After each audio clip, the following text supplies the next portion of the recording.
Fancred. Yes, indeedy. We're back. And we're back in front of the Coliseum here in Los Angeles, California. Radio voice. My name is Brooks Melchior. We do this every Monday through Friday, noon Eastern time. I'm producer Cam Smith. As always, huge lineup today.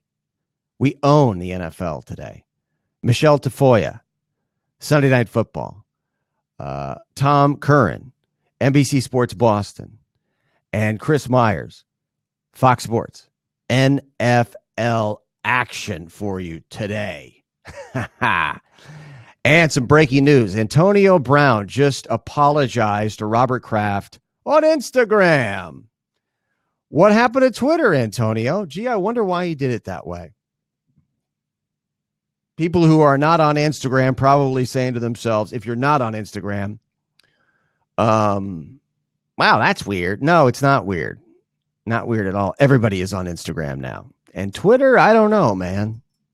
Twitter might be a little long in the tooth. Twitter, though, really is a function of the media. We'll get back to that. I don't want to get into that today. But I do want to get into one thing. I mentioned it on Twitter, on my Twitter account, SportsbyBrooks. Thanks for downloading the app. Thanks for having me on your phone, tablet, whatever it is. If you're on the East Coast, hope you're having a great lunch. If you're on the West Coast, hope your dog's okay as you drive your dog to the veterinarian and you listen to us, whatever it may be. But I want to start off with Tua, quarterback, Alabama, injured against Mississippi State. You know the story. A statement came out. Cam Smith, our producer, if you could try to put that statement up, that'd be great. A statement came out from Tua's family. As you can see, the Instagram again. Barrett Salih was the guy who helped us out with that. Barrett hopefully is going to be on from CBS Sports later in the week. And the statement is, we would like to thank, and this is Tua's mother and father, Galoo and Diane. The Tua Tagovailoa parents' family released this statement. Here it is. We would like to thank all of the Alabama family and everyone across the world for the prayers and outpouring of love and support for our son and our family. We felt the unceasing prayer, and words can't express how overwhelming, uplifting that has been for us. Blah, blah, blah, blah, blah. We're really happy that we're being taken care of, and it's amazing. All right. That's fine. That's a very political, diplomatic response. What you know, here's the thing you got to know. Tua's brother right now is now the backup quarterback for Alabama. Tua's brother is the backup quarterback for Alabama right now. He was third string going into the Mississippi State game, right? So Mac Jones is going to start, and we'll see what happens. If he sucks, Tua's brother could be in the game. And we've asked around about him, but I can't really get a straight answer as to how good he really is. So we'll have to see. But the bottom line with what I have found out in the last 24 hours, I've talked to some sources close to the situation. That's all I'm going to say. Can't give away my sources. But I have found out that Tua's family did not want him to play in the game against Mississippi State or in the game against Western Carolina. Tua's family did not want him to play against Mississippi State. All right? The reason I made some phone calls to find out that information is I've heard a lot of media people saying, well, Tua's family wanted him to play. No, they didn't. No, they didn't. First of all, the people saying that, where are you getting that from? You're not getting it from his family. I got it, not directly from his family, but sources close to the situation. Yes, and I'm being serious here. What a surprise. I said it from the outset of Mississippi State week. He should not be playing against Mississippi State. He should not be playing. By the way, Alabama should not be playing against Western Carolina, for crying out loud. Give me a break. Who are they kidding? Jesus. So that's the story. College football. And The other thing is Alabama, one loss, they're not getting into the college football playoff. I just can't see it, which will be refreshing. We'll go over that later. We got to get into some NFL stuff, and I want to see if we can get this clip up there, if it's possible, because it's unbelievable. We have Michelle Tafoya, Sunday Night Football, NBC, big shot media person, coming on the show here in a second. And I want to see if we can get this clip up. Cam, if you can do it, that'd be great. We have a clip of where the injury that took place with Mitchell Trubisky on Sunday night against the Rams.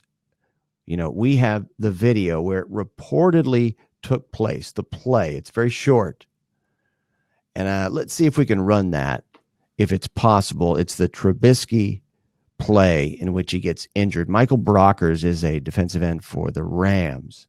His left knee goes into the right hip of Trubisky here.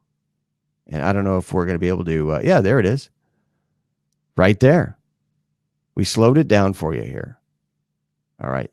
There's Trubisky going down. Now watch. Left knee, it's obscured, but it hits his right hip. Okay? So now you just saw it. That's it. I want you. No, that's the play. That's where it happened. Where is that? Where is it? Why do I have to be the one? I mean, I'll take it if you want me to do everything media. Where has that been? Because I'm driving around yesterday listening to sports radio. I'm one of the few out there. Well, maybe there's a lot of people. I don't know. But listen to sports radio. Watching sports television. That's what I do. That's my job. FS1, ESPN, NBC, CBS. Okay. Not really CBS Sports Network. Nobody gets that. But everybody's talking about Trubisky getting taken out. The GM's there. Nagy's there. This is a referendum on what they think of him. It's all over, right? That's all we heard. I mean, you know what I'm talking about. If you're watching this show, you know what I'm talking about. Wrong. Because the whole premise of it was BS. It wasn't true that they took out Trubisky and used a fake injury as cover.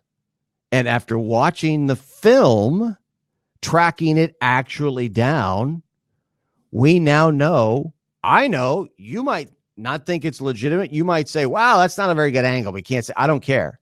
He was hurt. I went back and I watched Nagy's long-winded, confused comments about the situation. Clearly, he wasn't sure. Why would he be? I mean, Trubisky kept it from him for a while, but it happened at the very end of the first half. And then, of course, later he gets taken out in the fourth quarter. But the whole premise of this entire discussion about the Bears yesterday and how Rome has fallen, Soldier Field is fallen, it's crumbling, is that it was a fake. It was a fraud. It was a lie. So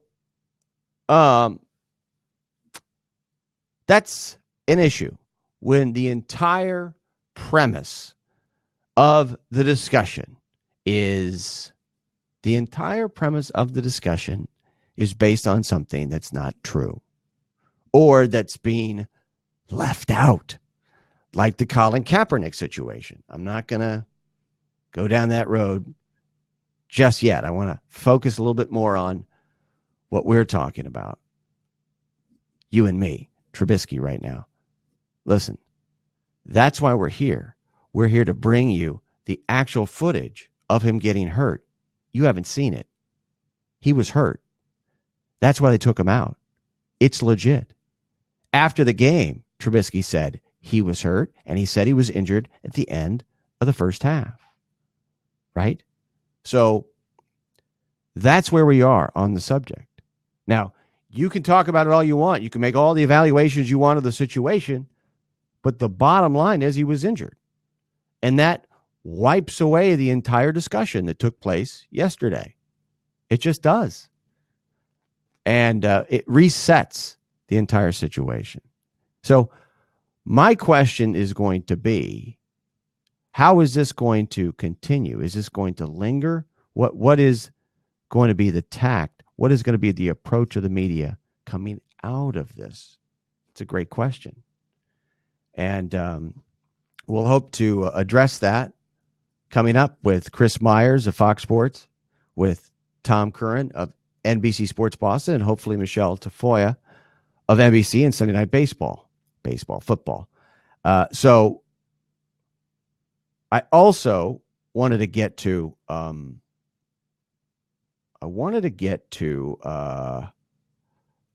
the game last night, Rivers, Kansas City. And boy, it's funny because if you look at the Bears situation, you would think the season is over. It's not over. It's not for the Bears. Chill out. It's not. Yeah, are they in a tough division? Yes. But it's not over. All right? At least it's not over based on why you're saying it's over. And so with the Chargers, same thing. Now, did Phil Rivers look terrible at times? He can't look any worse. Literally, can't look any worse.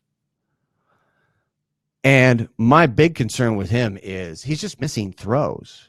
I don't know if you saw in that last drive against the Chiefs. He was just short hopping, long outs, 30-yard throws, ground balling them. I mean, that's the issue. The ability to do that, make that kind of throw. It is a little perplexing, though, when you see a guy who's unable to execute under pressure in that situation. It was a little strange, but you would think that that would not be the part of his game that would become frayed and implode, the decision. And I understand why he's doing it. He's forcing balls for different reasons. But you would think that decision-making would be the last thing to go. And it doesn't look like that's the case. So with Phil Rivers, I think you're looking at a Hall of Famer, and you're looking at a guy that everybody is condemning. It's all over. It's the end, right? They're going to pull the chute, pump the brakes. I don't see it. Everyone's talking about bringing in quarterbacks, drafting quarterbacks. Who are they going to go into the new stadium with? The new stadium. If they can keep Phil Rivers around, you can bet if he's someone who's passable going into next year. I think it's crazy, unless they get, let's just say, a Cam Newton, someone like that. And that's not the Chargers' MO. It just isn't. It's not. Cheap organization. I know Cam's somewhat of a bargain, but he won't be in the future. I wouldn't be surprised at all to see Rivers go into that new stadium with the Chargers. So what you're hearing about that situation, I'm in Los Angeles, right? And I'm talking to people who are around the Chargers every single day. And that's not what I'm hearing. I'm not hearing. We might get Vinny Bonsignore on the show here shortly. He covers LA football for The Athletic, the Rams, and the Chargers. Get his take on it. We might have to bring in Arash Markazi to drill down on the Phil Rivers thing. He's about to turn 38. I recognize that. Not signed beyond this season. 7 picks in the last 2 games. But I don't think that he's someone that we should be burying just yet, Phil Rivers. So I'm pushing back on Trubisky. I'm pushing back on Rivers. And I'm also pushing back on...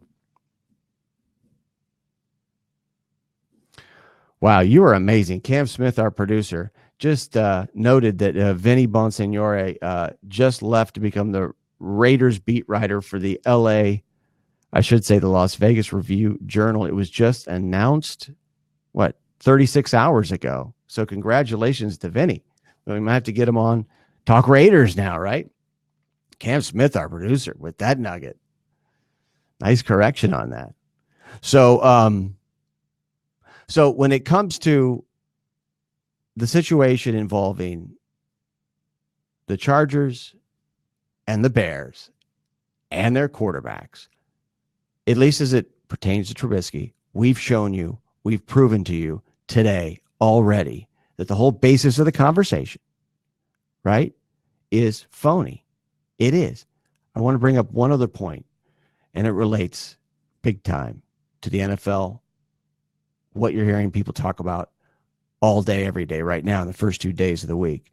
It continues today, this morning, on ESPN. Howard Bryant, celebrated author. Yesterday, they had celebrated author Michael Eric Dyson on First Take, Stephen A. Smith. They've been discussing it all day, the Kaepernick thing. They're not letting it go, right? And it's unbelievable to me. Unbelievable. When I showed you the Trubisky thing, that's unbelievable. That the whole thing is about how he's faking an injury. They're making this up, and they took him out, and it wasn't the hip, right? When clearly he's hurt. If you watch the video, you can see him wince. You know, he kind of shudders. Trubisky.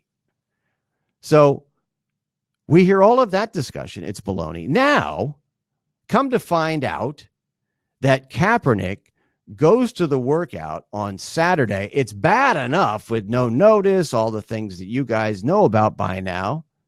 But as it turns out, the NFL presented Kaepernick with a waiver that was not a standard tryout workout waiver. It wasn't. It was different. And we now know, thanks to one guy, Mike Florio, Pro Football Talk. I talked to Mike off the air the last couple of days about this situation. And originally he got the NFL's waiver that was presented to Colin Kaepernick in Atlanta on Saturday when he showed up at Flowery Branch at the Falcons training facility, right? Kaepernick was presented with that waiver when his legal representation, his agent, Jeff Nally, when he saw the waiver, then they decided that they were not going to sign it, and they were going to move the workout. That whole situation is really unfortunate. There's blame to go around on both sides. Okay. But here's the thing. The bottom line is, and Charles Robinson, who's been on the show several times, friend of the show, hope to get him on this week. And by the way, Michelle Tafoya, who is going to be joining us, she is going to join us on Thursday. We're moving things around with the schedule. We promoted Michelle today. Michelle Tafoya, Sunday Night Football. She'll join us Thursday. Oh, and also coming up tomorrow, we're going to have the voice of the Patriots, Bob Sochi, on with us, which is going to be a real treat. And we're going to have college football people on with us. Tim Brando, outstanding. Yesterday, Barrett Salee, we hope will be joining us at some point this week, and some other people that you know and love and cherish as college football analysts and play-by-play announcers. But when it comes to Kaepernick and this situation, let's just be definitive about it. And let's establish that the entire premise and pretense for that workout was the NFL wanted Colin Kaepernick to sign a waiver that was markedly different than a standard tryout waiver, a standard workout waiver that as a prospective NFL player you would normally sign. All right? Okay? That's, forgive me, bullshit. That's it right there. That's why the workout took place. They were trying to get him to sign something that would take away his ability with this different waiver. And when I say it's different, we have that waiver. We know what it is. And practicing attorney Mike Florio, Pro Football Talk, has gone through that waiver with a fine-tooth comb. Okay? A fine-tooth comb. Practicing attorney Mike Florio. And he has determined there are 3 particular provisions that are part of that NFL waiver that was presented to Colin Kaepernick on Saturday that aren't in a standard workout waiver, liability, injury, tryout waiver that the NFL will proffer, or an NFL team proffers to a prospective player. There's 3 different provisions covering the future conduct of the individual about to work out that was crafted expressly and specifically for Colin Kaepernick on Saturday. Okay? You might not think that's a big deal. That's the only deal. And that's not just me saying that. Charles Robinson actually uses the term Trojan horse. That's the Trojan horse of the entire situation, meeting, workout. That's Charles Robinson's words, not mine. And Charles Robinson is obviously a respected, NFL reporter, writer, investigative guy. He's seen it all. So that's what this is. That's what it is. So these are comparable. Trubisky, the whole conversation is based on him faking an injury, or not necessarily him faking the injury, but the Bears pretending, Nagy, that he was hurt when he wasn't. He was hurt. We have the video. It's nowhere. It's literally, it's on my Twitter feed, and it's on a couple of aggregators' Twitter feeds. That's it. And only because a pro football doctor, Dr. David Chow, Pro Football Doc on Twitter, posted the video, right? It's the only reason we have it. How the hell is that? So the whole conversation is based on something that's false in that case. The whole conversation with Kaepernick is based on leaving out what the NFL was really freaking doing, right? Look, if it looks like a duck, quacks like a duck, they give him 2 hours to make up his mind on a Tuesday whether to do a Saturday thing. I mean, I could go on and on and on about the ridiculous situation, logistics that were presented. I mean, think about it. I am going to go on about it. I mean, the idea that you have 25 teams there who are legitimately there to scout a legitimate prospect who we all know is legitimate. They moved the workout because they did a bait and switch on the waivers, and they moved the workout, and Kaepernick gets blamed for anticipating that. He anticipated it, clearly. It's unbelievable that he would get there and not know that that was going to be the case, but clearly that's what the case was. So he moves the workout. This is Metro Atlanta, and you're telling me that I guess 17 of the 25 teams don't bother to go? Hugh Jackson can't be asked. That's an English phrase. I can't be asked. Can't be asked to go to the alternate location because they weren't there for a legitimate reason. They were there as cover, as window dressing to get Kaepernick. I'm not saying that that's the pretense of why they, when they communicated with the NFL about going or with their teams. That's not what I'm saying. What I am saying is the NFL deliberately set this thing up to get Colin Kaepernick to sign something that would defeat the possibility of future litigation from Kaepernick against the league. The end. That's it. So when you listen to all of your sports radio and television shows and watch them today. That's what matters. And whether they say that or not really doesn't matter. If you're watching this, now you know. If you follow me, now you know. If you had followed me yesterday, you would have saw that we were following this situation. Okay, so why does this matter? Why does it matter that the waiver is different? Because Kaepernick has already settled one collusion lawsuit against the NFL.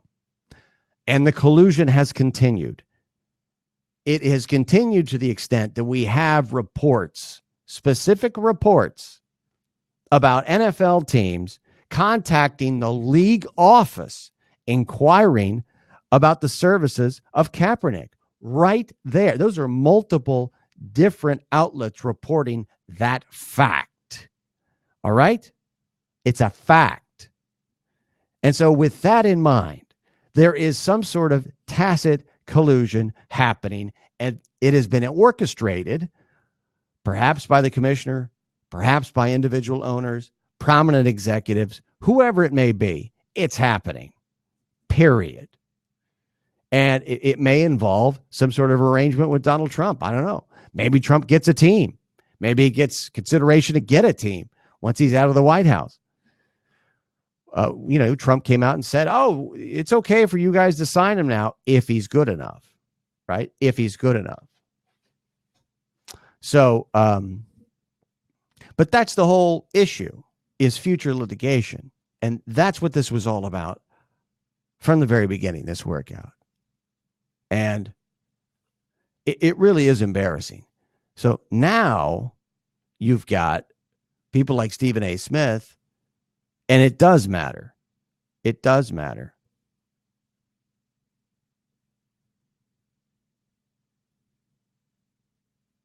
Give me 1 second.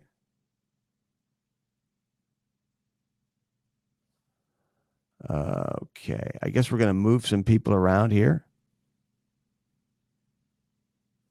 It does matter. We're going to get to some other subjects and topics. I think we're going to move Tom Curran back into the 1 o'clock hour and move Chris Myers back as well, as we join you here on Sports by Brooks on Fancred right now. Curran right now is following this story involving Antonio Brown. And I mentioned that, what did we do here? I might want to, let's see. I want to make sure we're on the same page. I don't want to have it up. Let's just make an adjustment there. Thank you for bearing with me. So, when it comes to this subject, the whole premise of it, is that, this is a legitimate situation, and it isn't. It wasn't.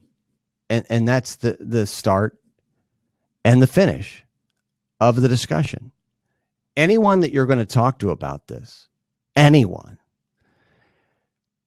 tell them to go and look at Pro Football Talk and look at the waiver that the NFL proffered Kaepernick and his representative, his agent, and then look at the standard waiver and see how different they are.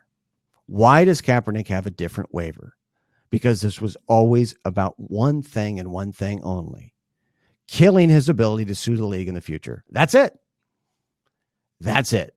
And when you think about the nature of this workout, right? The short notice, the video situation, he has no control over the video whatsoever. What happens with that? Media not allowed, completely private, right? No notice, has 2 hours to make up his mind. It's done on a Saturday. No head coaches, no general managers, no decision makers. You have to be effing kidding me. Effing kidding me. Right? And looking back on it now, I think it's pretty clear that where there may have been some teams that would have considered signing him under these circumstances, those are draconian circumstances.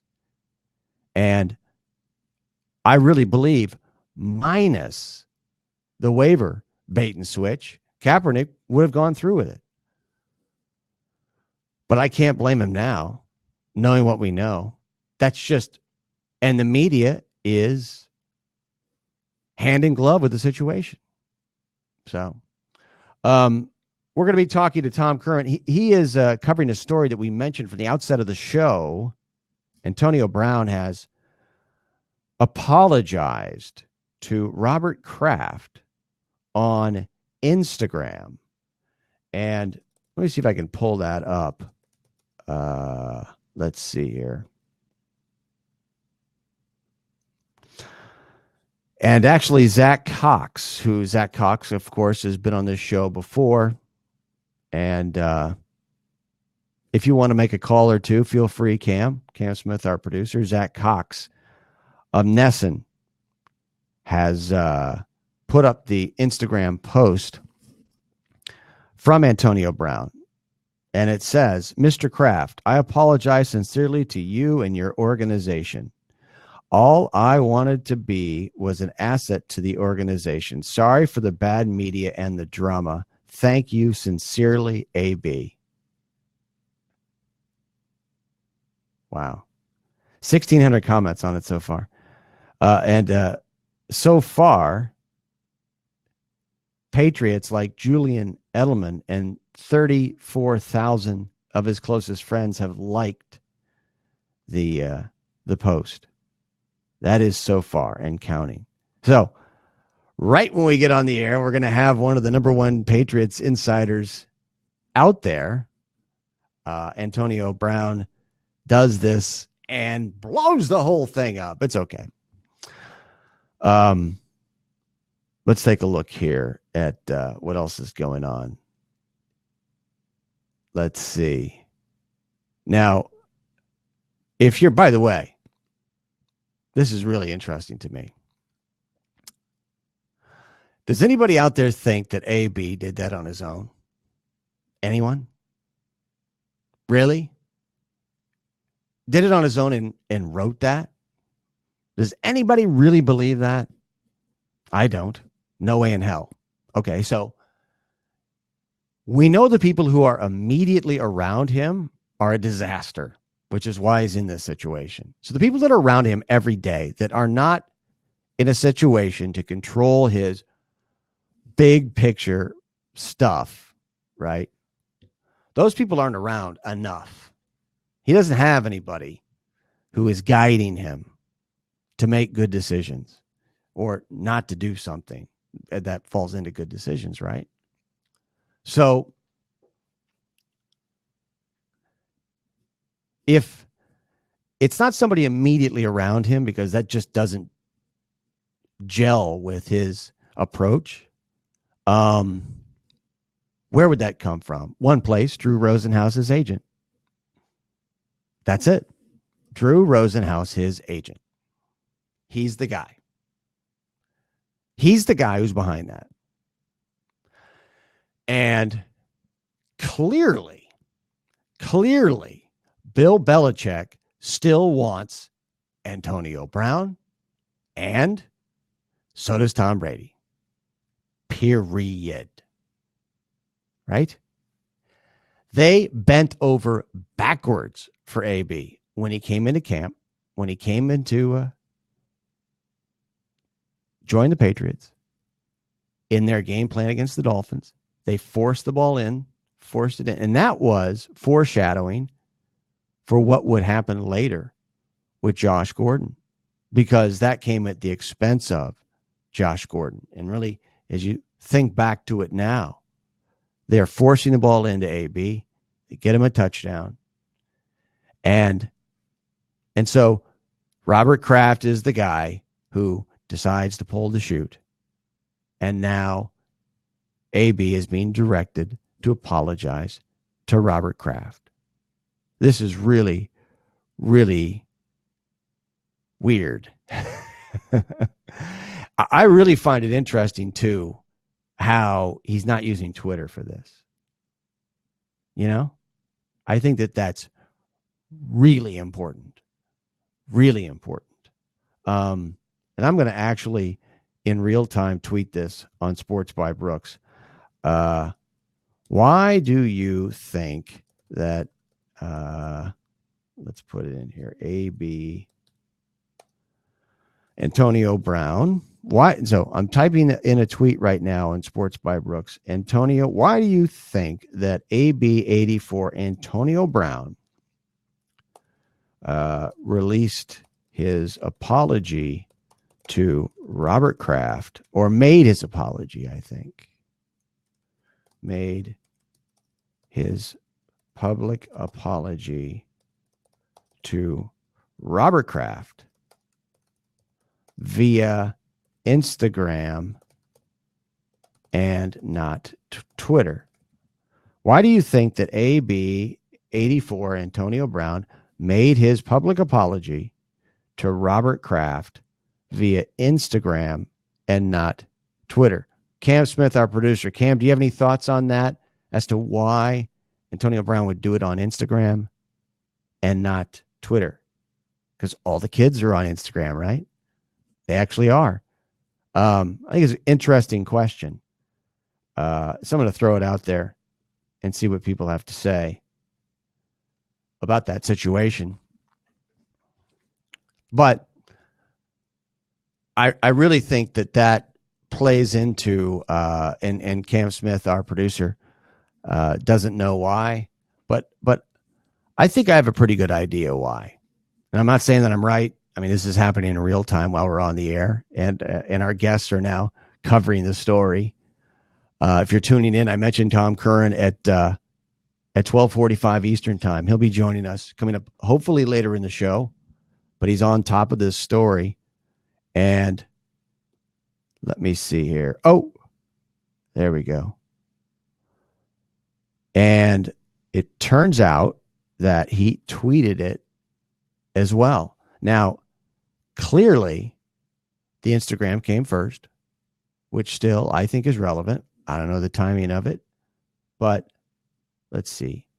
8:19. And because I'm looking at apologize for this, but we're looking at the reports that are coming out from the New England media, particularly because they're going to be on top of it more than anyone. And now we're starting to get those tweets. But initially, it appears that it first came out on Instagram. And if you could check on that, Cam,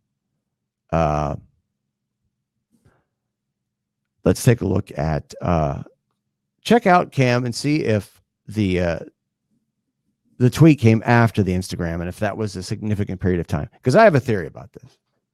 I do. And that is, and I touched on it earlier, but I didn't realize it was going to become this big of a story that the whole world was going to go crazy. I guess I should have known, right?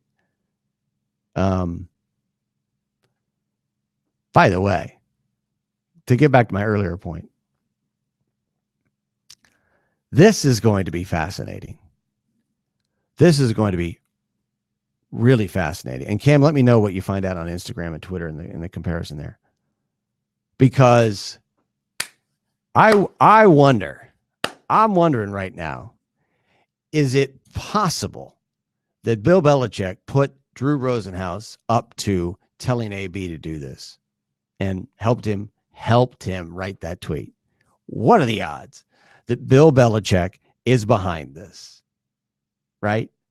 What are the odds that maybe Tom Brady, after his pissy press conference on Sunday, got fed up and perhaps went to Belichick, maybe went to Mr. Kraft, maybe he went to Antonio Brown or his camp, or who knows? And there was some sort of nudging in this, because this is so ridiculously out of character. It's 180 degrees. Is it not? For maybe what he's done in the past? Totally out of character for him to do this. Why would he do this? What would make him think doing this would allow him to get back in the good graces of the team?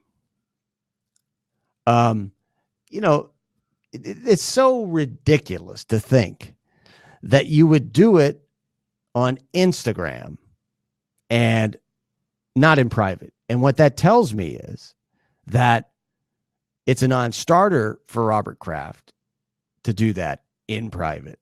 So this is your only avenue. I just, It's funny because when you look at the situation, it really is funny. It's amusing that we're entertaining this stuff as serious. And by the way, Cam Smith, our producer, reports that it appears that they were done simultaneously, which is interesting. I do think, though, as we look at this situation with Twitter, particularly, the fact that it comes out over Instagram is telling. And I wonder about the relevance of Twitter going forward, if that's in play here. And maybe this is somewhat of a reflection of that. Because Twitter truly is a function of the media. The media controls Twitter. Twitter is the media, to me, the establishment mainstream media. What do I mean by that? Well, Twitter serves as a sort of quasi pseudo scoreboard for the media, because the media's never had that before until Twitter. Now we can kind of keep score. We can go back and forth. We can show you these things that we're prioritizing. We can get them out there. And we're on television. We're streaming. We're doing whatever we're doing with these monster pipes, distribution, channels, right? So if you have that, you've automatically got a following on Twitter. And it's one big, forgive me, circle jerk. But it's the media that's driving it. Celebrities, entertainment companies, you name it. Even though the premise of it is to give the individual a voice, and it does. And it does good in that way. For the most part, that's obscured. And the longer we go, I think the blue check mark was really a turning point for Twitter when it came to empowering the individual, when it came to encouraging what Jack Dorsey's always talking about, the conversation between people, civil discourse. I think once you separated people, once you set up this blue check mark, which was almost it is a press pass. It literally is now. Think about if you run a team, you run the LA Clippers, and somebody wants to get a press credential. Now, the easiest way to do it is just look at the person who's requesting it and see if they have a blue check mark. You talk about power. That's what it is. That's what's happening. So my theory, my thought on it was with Antonio Brown is perhaps he went over to Instagram and did this to be more of a man of the people, I guess. Good question. I mean, instantly you saw a lot of New England Patriots are out there liking it on Instagram. Instagram is obviously a very different platform. And that's something that I think, Cam, you might want to make a note of this. Cam Smith, our producer. Maybe we should have somebody on to talk about this, the difference between Instagram and Twitter going forward, because I think it's significant. So, but my thought is that in putting it on Instagram, perhaps AB controls the message a little more effectively. Then again, we're talking about Antonio Brown. I mean, the guy's out. It's not that he's dumb. He just has no impulse control. Clearly, he's not dumb. And don't let anybody tell you he's dumb. Right? People that are saying he's dumb couldn't figure out an NFL playbook. Right? Remember that. Remember when we talk about NFL players in general, football players in general, you can't say that those guys aren't smart, right? While also saying that the coaches are. Wow, look at this system. Look at this culture, right? So that's what I mean.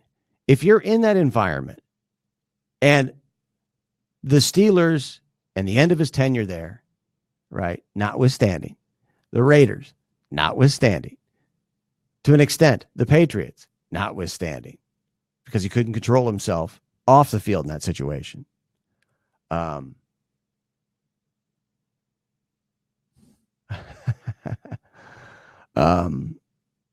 There's no indication that he's a dumb guy at all. Just can't control himself. And God knows there's a lot of us out there like him, right? And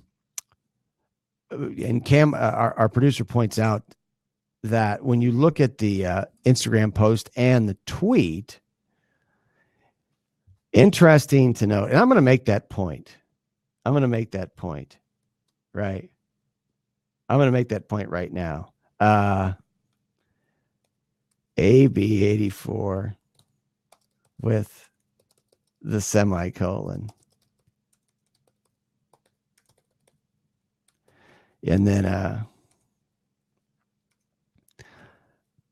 I like that. AB with the semicolon. And, I was going to put on that tweet. This is how the sausage is made right here.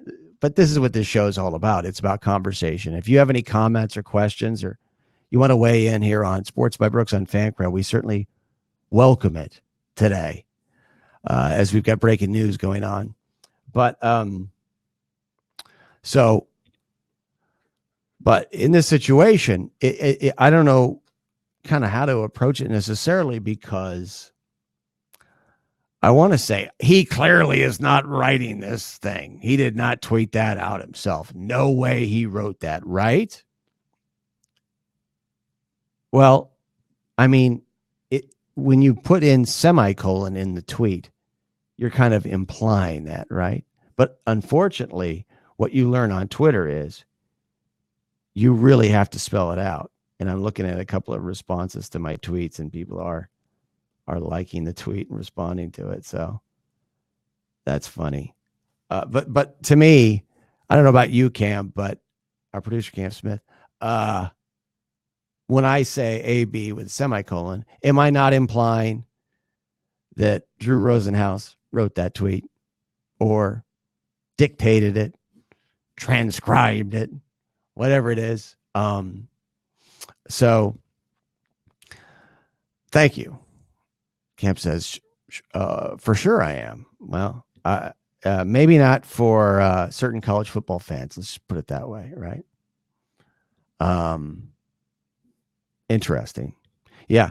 You would think that if you were Drew Rosenhaus and you're still representing Antonio Brown, what are you going to do in this situation?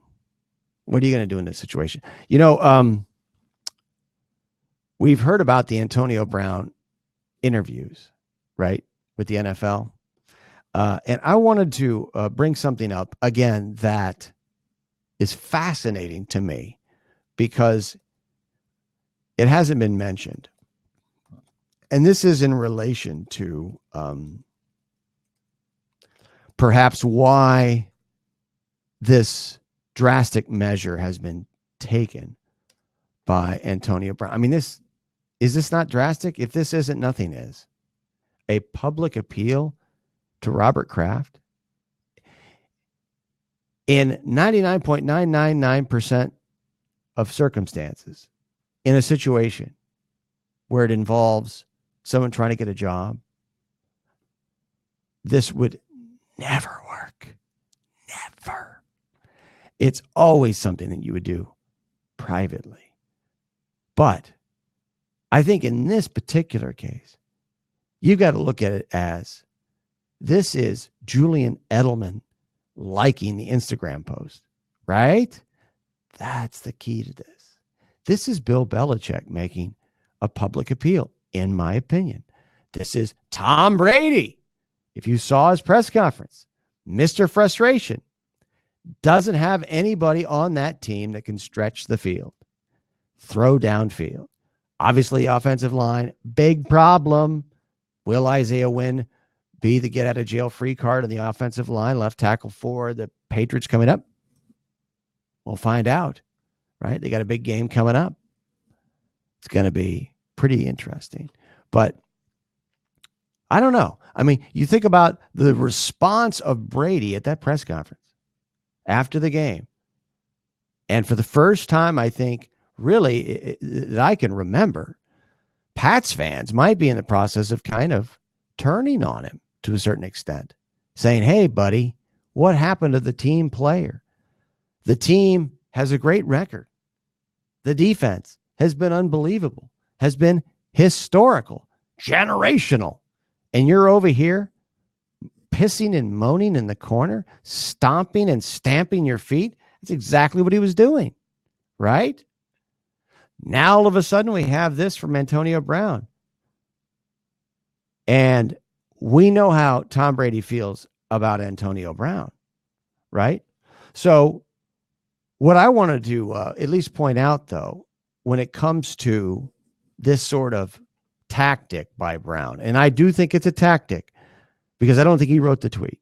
I think I know at the beginning of the show, I was ripping into the media because their entire discussion, on a news cycle issue is based on something that's false. And that is the Trubisky injury was not a fake injury that was concocted by Matt Nagy, the coach of the Bears, to get him out of the game. That's not the case. We showed you the video. He was injured. So the whole discussion was ridiculous and invalid, essentially. The whole discussion of Kaepernick is invalid to me, unless it starts with the NFL lured him down to Atlanta to sign this waiver that would preclude future litigation. That's where it starts. All right? That was deliberately done. Everything else that goes along with it is important to point out on both sides, but that is where it begins, and nobody brings it up. Nobody's doing their homework. Nobody cares except you, me, Mike Florio, Charles Robinson, and a few other people. If you watch this show, you follow me on Twitter, you now know that. So, but I wanted to mention when you're thinking about, well, why doesn't AB just go through regular channels? Why doesn't he go through the league office on Park Avenue? And he's going to meet with Roger. You did meet with Roger Goodell and just figure that out and just be a good soldier and follow the rules and instructions, right?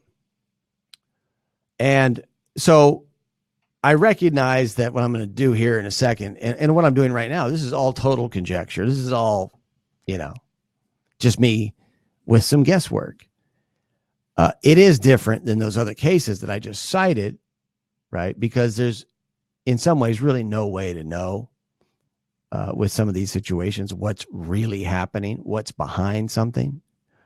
But given the situation, given the fluid nature of it, I think it's worthy to take a look at it from the perspective I'm going to show you as to why Antonio Brown might resort to appealing to Robert Kraft in his apology on Instagram and Twitter. And so, and this is where I'm going. Vontaze Burfict, you probably know, of the Raiders, was suspended for the season earlier this year because of a hit against a member of the Indianapolis Colts, right? And of course, this is a long pattern of misconduct by Vontaze Burfict, well aware of it. I actually covered it when he was at Arizona State intimately. I was the guy who was all over Vontaze Burfict's misconduct off the field. This is when Dennis Erickson was coaching at Arizona State. And I chronicled on SportsbyBrooks.com at the time how Burfict had attacked a teammate in the locker room and how it had been covered up and how there had been other incidents around the campus of Arizona State that had been covered up in regards to Vontaze Burfict. So let's see what we got here. We got all kinds of dings going on just to make sure. So I'm laying that out there so this is in context. It's not in a vacuum, and I'm not pretending that these are similar cases. but there are some similarities. Certainly there's a pattern of conduct and misconduct of Antonio Brown, right? And it didn't seem to end maybe until now, perhaps. We'll see.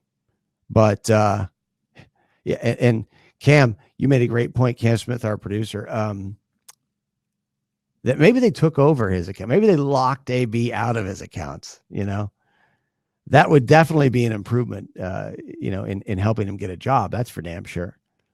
So I wanted to bring this up. This was last week, late last week. This came out. What day was this? It came out on Friday. So if you haven't heard about it, and it came out Friday night, it was tweeted out by a guy named Vic Tafur, who is a Raiders beat writer for The Athletic. And he had done an interview with Antonio Brown and Vontaze Burfict, pardon me. And he released this article from Vontaze Burfict in the context of Myles Garrett. And we all know what happened there on Sunday night. So in the course of the article, Burfict, who, as you know, has been suspended for the entire season now, got into what it was like to meet with Roger Goodell when he was trying to appeal his suspension. And now, go back to Antonio Brown for a sec. Remember, he's meeting with Roger Goodell. He's dealing with that situation. He's looking at his career. He's looking at this season. How can I get back in the league? Think about the method today.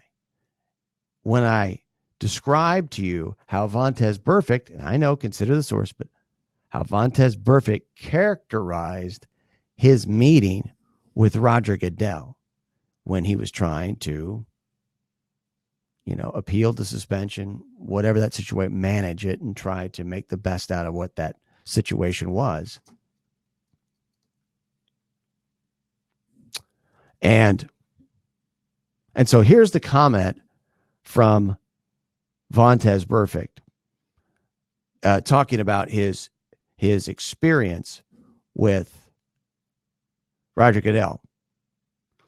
Quote, I met Commissioner Roger Goodell in New York, and he was a total bitch.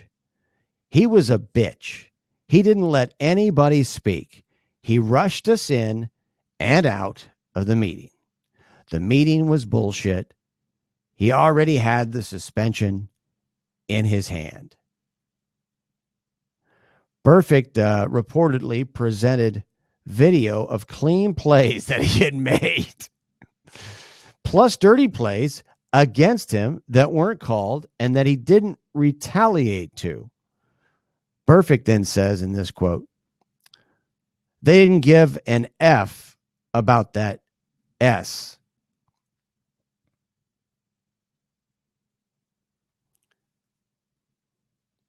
And it turns out that Derek Carr also spoke on Burfict's behalf during a conference call.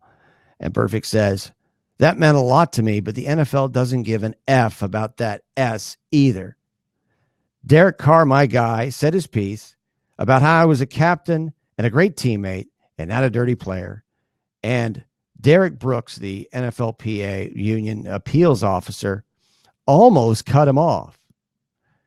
He said, we appreciate you coming on the call, but they didn't need Derek Carr to vouch for me. So that's Vontaze Burfict saying it was open and shut. He never had a chance. And he said it in not so uncertain terms. I met with Roger Goodell in New York, and he was a total bitch. He was a bitch. He didn't let anybody speak. He rushed us in and out of the meeting. The meeting was bullshit. He already had the suspension in his hand. All right. I bring that up because if you're Antonio Brown and you're dealing with what you're dealing with, why is the league office dealing with him now? Because he reportedly, and it was not really reported, it's factual, made threats against one of his accusers in a civil suit. recently. And so, intimidation tactics, if you will. So you can only imagine what Antonio Brown is going to face, justifiably so, I think, in this particular case. It's inanimate, documented fact what he did going into this situation. But now, having heard that from perfect, an imperfect witness, aren't we all, though, right? Now, when you think about that, and you think about Antonio Brown staring at the Great Wall of China in the context of trying to get back into the league, that's what we're talking about here. You could somewhat understand if his agent, Drew Rosenhaus, takes the kind of tact that they've taken today in going public. That's my only point in bringing this the situation up. And I do think that what Burfict is saying, there's legitimacy to it. What I also find fascinating, really fascinating, and that's why I love doing this show and why I'm so thankful to Cam, our producer, and everybody at Fancred for allowing me to do this show. It's a great opportunity because I'm able to spotlight these things. And the Vontaze Burfict remarks to me really stick out in the way that you see media basically through ESPN, the NFL Network, a few other main sources, national sources for the most part.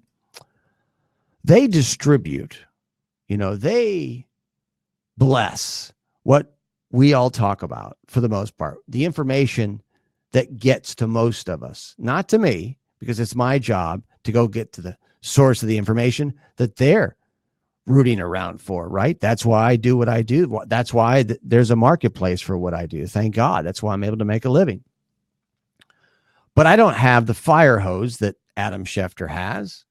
And when you look at a situation like that comment from Burfict about Roger Goodell and the fact that nobody's really talking about it, the fact that nobody's really talking about the Trubisky situation where it appears that he was indeed injured, or the waiver involving Kaepernick. That's what we're here for. Now we're going to go out and talk to Tom Curran, NBC Sports Boston. Can't thank him enough on a freaking crazy day.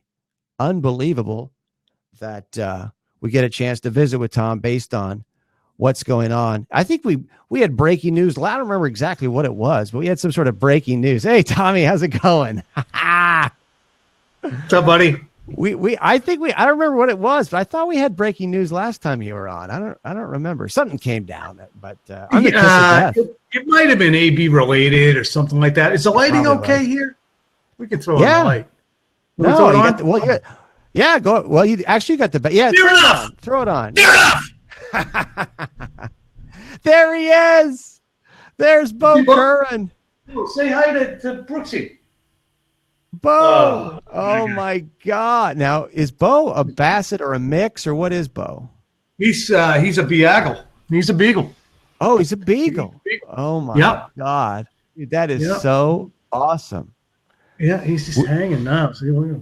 Look at him, man. Well, here's my voice. I'm putting him to sleep, I think. Puts him right to sleep. So that's our cameo. It's a requirement now, Tom. Whenever you can, Bo Curran's got to come on the show, no matter what. He's a good guy. So all right, go ahead. What the hell's going on? I'm texting as I go. I'm just trying to figure out. You're speaking, I'm guessing, relative to Dingbat, Antonio. Yeah, that's what I've been trying to figure out. What's going on? By the way, I wanted to point out, and Cam Smith, our producer, pointed this out to me. There's a semicolon in his message, in his tweet. If that doesn't speak to the fact he didn't write it, I don't know what does. But all right, for what it's worth, let's do this for the hell of it in an organized fashion. Antonio had his meeting last Thursday. The NFL has absolutely positively put him on double secret probation in the same way they did with Colin Kaepernick, by actually finger waving and saying, you know what, teams, if you re-sign him, we do reserve the right to put him on the exempt list, which to me was just, hey, Do it, and you're going to lose him. So now they've had him in. I can't imagine that he performed ably enough to quote concerns. But maybe he did. And if he did do that, and he's getting signals that perhaps he may be reinstated, Brooksy, then it behooves him to start dry humping the leg of the Patriots, because they know that the Brown camp knows how disenchanted Tom Brady is at having had him pulled away, and to a lesser extent, Bill Belichick. So you got those two things that are working in his favor, and they're saying, perhaps let's just throw it out there and see whether or not they can relent. Meaning Robert Kraft and ownership, who really drove the bus, as I came to realize. I think this is what we talked about last time. I initially, on the Friday of his release, was under the impression and was guided toward the idea that it was kind of a unanimous decision. Everybody said, gee, we can't do this. By Monday or Tuesday, I was more directed. And I actually am going to excuse myself because I have to take this call and I might get some more illumination. Go ahead. Okay? Take it. I'm going to jump off. You got it. All right. No problem. That's Tom Curran, NBC Sports Boston. And what's up, buddy? He's joining us right now on Sports by Brooks on Fancred. How about that? How the sausage is made. One of the leading insiders for the New England Patriots, laying it out for us. Talk about a little bit of what we talked about in the context of Vontaze Burfict, how he was evaluated. We know how Colin Kaepernick has been evaluated. And now Tom indicates that Antonio Brown is somewhat in that situation. What can he do?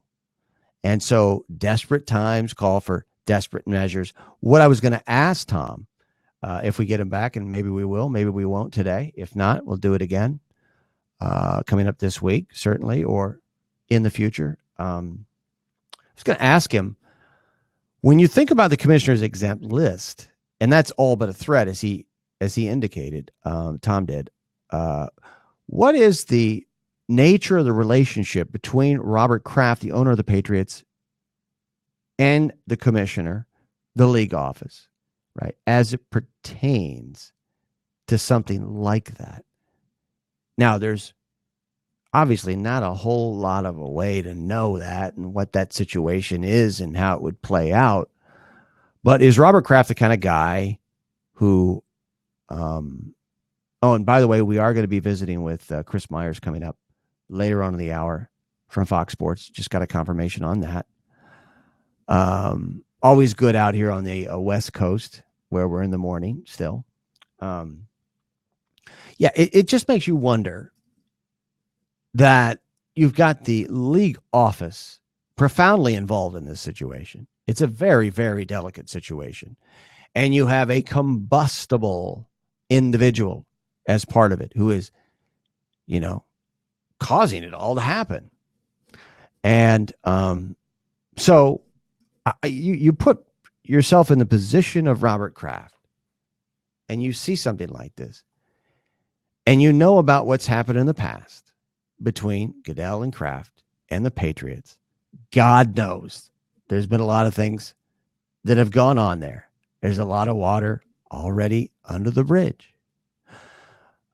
Would Robert Kraft attempting to bring Antonio Brown back be almost as much a function of a certain defiance of the league office in Goodell as it would be assuaging somebody like Tom Brady and Bill Belichick? I was glad to hear, by the way, Tom Curran, he all but confirmed what we had talked about earlier in the show. Could this possibly, be in relation, Antonio Brown's appeal to Tom Brady's discontent, profound discontent, I might add, right now, of that Patriots offense? I mean, it's hard to believe that Mr. Semicolon Antonio Brown is semicolon in the Instagram and Twitter tweet. Most things that come out of Twitter are tweets, by the way. It's hard to imagine that that's not in the mind of the representation of Antonio Brown. as he makes this apology, this appeal, not really even an apology. It's an appeal. And it's almost as if now that we've heard Tom present it in the way that he presented it with the meeting that took place last Thursday, the threat of the commissioner's exempt list, basically saying, don't sign him this year.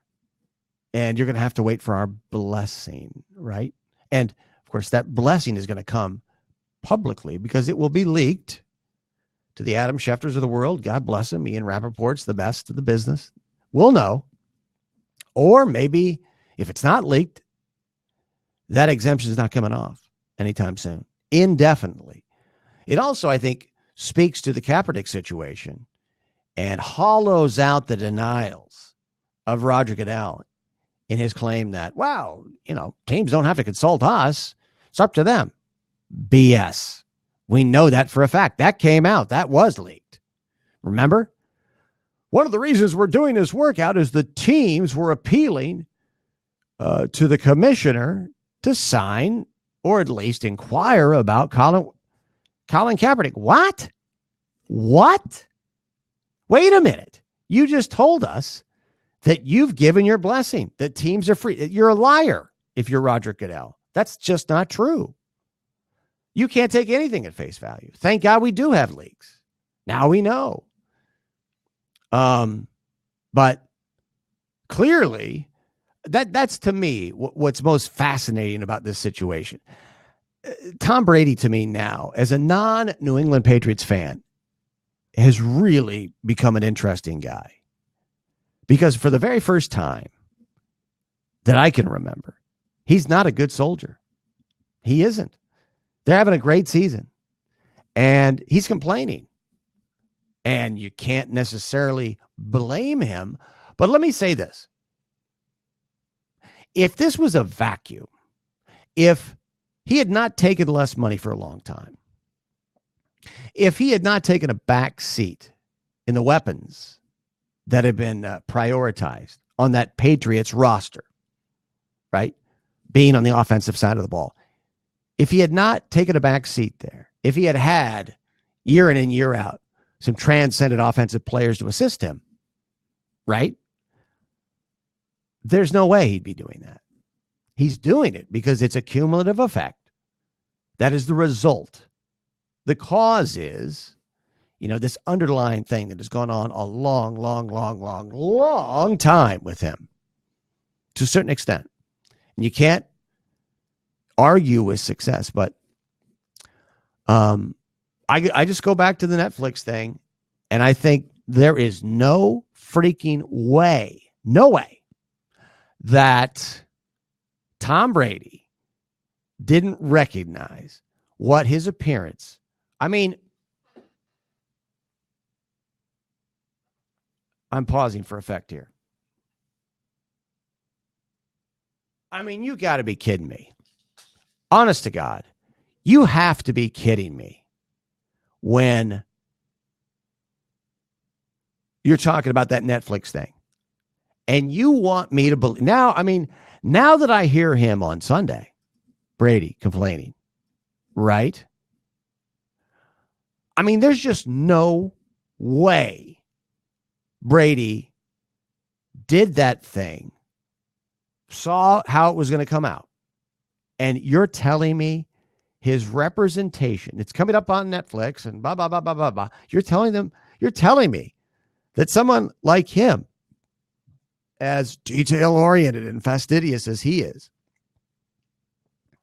you're telling me that he didn't screen it or have an idea? And then when he saw it, it was just green screen? Listen, let's level with each other, all right?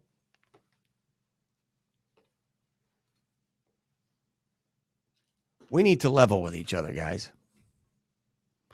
about this. Patriots fans, understand. Tom Brady did that. Maybe it turned out that way, but, right, he knows exactly what it represented. And he let it go because he was making a statement to Robert Kraft. Period. That's what happened. Let's be adults here. That's what happened. And anybody who doesn't see that, this is a litmus test, right? Are you a clapping seal for the Patriots, for your team, for Tom Brady? Are you a true believer, a member of the Brady cult, or not? It's just that simple. And let's bring back Tom Curran and Bo Curran. They're back. He just got off the phone and he's trailing this story. Breaking news all over the place, as always. NBC Sports Boston, Tom Curran. All right, Tommy. I was just trying to get it characterized as to the likelihood of our guy, Antonio, coming aboard. And we were prefacing, before I was interrupted by the phone call, the landscape. It's not horse's mouth, but I'm told he's not coming back. They're not going to change their minds on him. So don't count on it. But again, Antonio Brown did, at least for this news cycle, Brooksy, back the Patriots into a bit of a PR corner, because now if the NFL does rule that, okay, we got nothing on this guy and he's not going to go on the exempt list and he is available to re-sign with someone, the Patriots are painted into a corner because he's apologized and they thought it was okay beforehand. So why isn't it okay now, especially when it's clear that Tom Brady is so disenfranchised and disenchanted with the offense and feels that it's not capable, really? I mean, when it gets right down to it, he hasn't said it, but the problem is he realizes it's not capable, most likely, of winning a Super Bowl. And the improvement that people keep saying is going to happen, as it did in 2018, really isn't going to happen. The artillery's not there. Tom, we're adults here. We're adults. Let's go back to, we are? Bo's back there. Let's go back to the Netflix thing. And they want us to believe, Tom Brady, that there was nothing there. All right? Now, let's look at the timing of Brady's really, for him at least, extraordinary comments after the game, under the circumstances in the season they're having. And this comes out. And they're completely unrelated. I'm not saying Brady intimately is involved or directly involved, but to think that those things aren't related at some point, I mean, I'm asking you, do you think they are?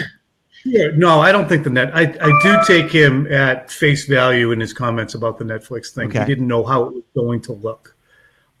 That's on him, perhaps. And I certainly think that Netflix, they had him in front of a blue screen. He didn't really comprehend, perhaps, that it was going to look strip molly, massage. Hey, go in there and you're going to come out a new man. Wink, wink. I just don't think that Brady got it. And he also, I just know him well enough that I can. That's why we're talking to you. Seriously. The strident way that he took exception to anybody painting it is, I would take a shitty below the belt shot at Robert Kraft after 20 years just because I'm mad about some of the personnel stuff. Okay. He says, that's not me. I have to defer and say, yeah. But all that stuff aside, Antonio Brown isn't a Patriot, shouldn't have been a Patriot in the first place, in my estimation, and I wrote that before he came. I said they should run like hell. They signed him anyway. He's not a Patriot now, in large part because Robert Kraft said enough is enough. Brady didn't feel as if that was the fair thing to do and the right thing to do. It's been related that Belichick wasn't down with it either. So that certainly works into the ownership v. football dynamic. But what also works into it is Tom Brady started sounding the alarm about this offense and the plight of it in the offseason. It lost Rob Gronkowski. Danny Amendola was never replaced. Brandon Cooks was never replaced. They put a whole bunch of, bubble gum and duct tape at that position, whether it's Kenny Britt or Josh Gordon last year or Jordan Howard or Bruce Ellington or Maurice Harris. The humans they threw at that were less than exceptional. They struck out on free agents. Well, there comes a point at which you have to overpay for the free agents. Meanwhile, Brady himself is being kind of led along waiting for a contract extension that never comes. And when it comes, they say, okay, we're going to bump you up to $20 million, and then we'll give you $5 million in incentives. And all these incentives are so hard to reach as they were last year. The Brady says, no, I'm not doing that. No, don't give me 23 and allow me to be free after this year. So all of those elements have entered into this. Now the team looks like we kind of thought it might offensively. Even worse, probably, because of the offensive line attrition. And you got a guy who's bummed out and who, more than anything, Brooksy, and I just wrote this, we've seen him frustrated before, but we've never really seen him resigned. And he seems as if he's resigned as it ain't getting any better. To me, one of the stark contrasts of that post game was Bill Belichick's approach to that press conference. And he was, in a happy mood, if you will. Mm-hmm. I mean, that's the way I took it, in kind of a jovial mood. And that contrast, that stark contrast, was telling. Did you notice that? Oh, absolutely. And I think that, Belichick's leadership style is when things go well, you tamp it down. When things go poorly, you ratchet it up. Bump people's hopes up. It's not that bad. And I think that what's interesting there is they won on the road 17-10. And Belichick knew that was a great win.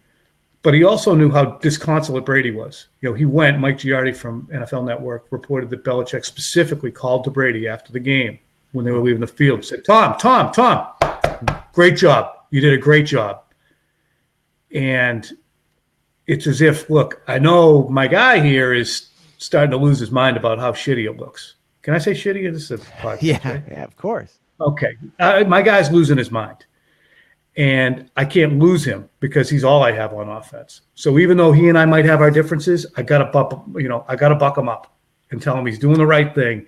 And sometimes 3 and out and a punt for Jake Bailey is what we're looking for. And I think that was Belichick somewhat trying to psychologically, and I think it's interesting you grabbed that and noticed it. I think he's psychologically trying to change the narrative for Brady to say, look, it's not all that bad. Our goal is to win the Super Bowl. Don't worry about it. So that, to me, is what's going on there, Brooksy. Visiting with Tom Curran, NBC Sports Boston. Could this be a tell for the future of Tom Brady, what we're seeing? Yeah. He has always said, and I wrote this in a column that I put up yesterday, he would quit when he sucks. Maybe he would even alter it to, I will quit when it sucks, when my reality and the landscape here is going to sap the fun away. Like if you play golf, Brooksy? Yeah. Okay. Say you're a great golfer. You don't sound convinced there, Tom. Yes, I play golf. I'm athletic. You look like you might, but I think you could also be a triathlete / hiker and say, I'm not doing that shit. I'll take that. I look physically fit. Yeah. So say you're a golfer and you're unbelievable and you have won majors, and then they tell you, you know what? You're going to play nothing but par threes. You're going to be a par 3 champion. You're going to play on par 3 courses all the time with Tom Curran. And that's what Tom Brady is seeing. You're telling me I can be Tiger Woods, Rory McIlroy, I can be Justin Thomas, but I can only play par 3 courses because this is what I have around me. Is this fun? Is this great? Tapping into what I'm able to do? Not really. I don't want to play par 3s. I want to air it out on par 5s. I want to play against those guys and have the same weaponry around me. And, there are people in the Patriots organization who've pointed out to me, look, Tom, what are you talking about? They spent a first-round pick on a wide receiver. They spent a first-round pick on a left tackle. They spent a first-round pick on Sony Michel. Yeah, we swung and missed in free agency, but we haven't hosed them. And that is not a bad counterpoint to what I'm saying. But on the other hand, too, there are guys who've gone out that weren't replaced. Danny Amendola was overpriced. It's a very interesting dynamic, and I think it's relationship built, too. They don't believe Brady can keep playing Brooksy past 43, and that's why they keep giving him a 1-year contract, a 1-year contract, a 1-year contract.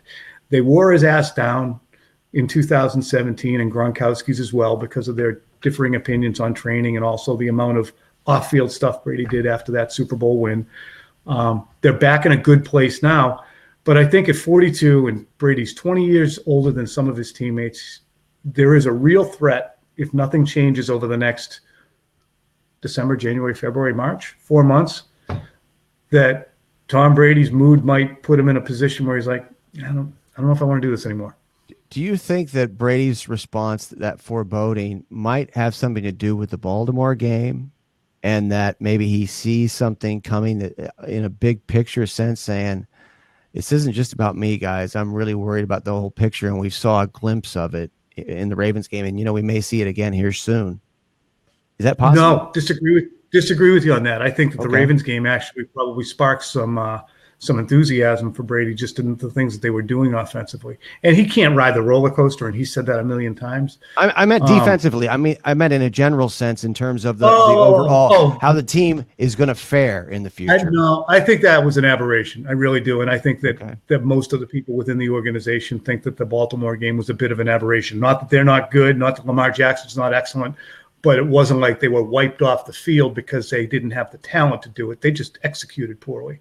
Same thing when you could make a very easy 4 on a 410-yard par 4, but you made an 8. But that's not you, Brooksy. It's not you. You just close the face. My caddy. It's you. You close the face and distract into the ring. It's you talking when I'm trying to swing. Visiting with Tom Curran. I want to ask you about offensive line. What's going to happen with Wynn? People are projecting it all over the place. What kind of impact's that going to have? What do you think? The reason, Brooksy, it'll be so significant is it's a war equation. The wins above replacement, and his replacement right now, Marshall Newhouse, is overmatched as I think I've ever seen any lineman. I don't know if you watched the Patriots game start to finish. See how many sprint out passes Brady threw? Like he's friggin' Art Schlichter rolling out for all. Yeah. He's trying to stay away from getting That's an old guy reference. Boy, is that an old guy reference. Wow. Okay, but you got it. Okay, Boomer. 20 Green rolling out for Woody Hayes. All right. But when he was doing that simply to stay away from Marshall Newhouse, so he didn't get his back realigned. He was buying time. So Isaiah Wynn will immediately be that much better than the replacement who's been in his spot, that it should bring a significant level of stability to at least the protection in the offensive line. I don't know if it necessarily fixes the running game, because those problems are a little more deep-seated, but I think it will help with protection up front. I have to bang out soon because I have another ridiculous call, probably 3 more minutes. Good. Well, I like that we can just converse about how much time is left. This is great. Right. Well, if you have to go, you got to go. N'Keal Harry, what's your assessment there? What's the ceiling? What are we looking at? I think he can help in a limited way, and in the conversation I was just having when I jumped off, and I'm going to share this soon, is that I think he might be a little bit dinged coming out of this game. So it's going to be a ding that he suffered on Sunday that we really didn't notice, that might impact him going forward in terms of a high ankle sprain. So we didn't know that, but we'll see how that goes for him going forward. But he's raw, and I think he can provide a fair amount. But the problem, Brooksy, is when you look at the Patriots offense, they don't have enough speed on the outside to challenge outside the hashes. Okay, Phil Dorsett isn't that guy. Harry's not that guy. Certainly Edelman's not that guy. Nor do they have enough speed to threaten down, nor do they have a tight end to threaten in the seam. So they're really in a box between 0 and 10 yards from the line of scrimmage that's mapped out by the hashes. Well, that makes it even harder for the running game, since the safeties can creep up into that box and say, no one's going to run past us. Right. And we don't have to worry about helping on the sidelines. So that's really what they're looking at. And that's why when they get in the red zone, it looks so bad. It's just, he's got nowhere to go. And they don't have an answer in the running game either. So. Right. And people can creep up. They're getting overwhelmed with the line of scrimmage. And even if they were blowing people out, the safeties don't have to respect anybody running past them down the seam. So play action's not a factor. It's really, as Rex Ryan said, God, I wish I could have coached against this offense. Man, you're unbelievable for jumping on a day like today. And of course, Bo with the cameo, Bo Curran. Happy to see him. Oh man, he's the greatest. What a cutie pie, little ain't. Oh my goodness, He's here up. he comes. He's on the move. Now that's a beagle. Now that's a big beagle right there. Can you say hi to? Oh, say hi to Brooksy. Want to go for a Brooksy in the car? No, he does not play. This is it. He just looks for sketchies. All right, Brooksy. Thank you so much, Tom. I appreciate it. We'll be in touch. All right, Thank you, Bo. Thanks for having me. We'll talk soon, man. Right. You got it. All right, bye. That is Tom Curran of NBC Sports Boston and Bo Curran. And Bo is a featured attraction on Tom's Twitter as well. Tom E. Curran, one word on Twitter. Coming up, we're going to have another great guy, Chris Myers, friend of the show, just like Tom. And we're going to have Michelle Tafoya on coming up later this week, I guess. Not I guess. We're going to have her on later this week. Tomorrow. Look, the Patriots are a big deal right now. We got AB going on, but we got a big game coming up against the Cowboys. All right?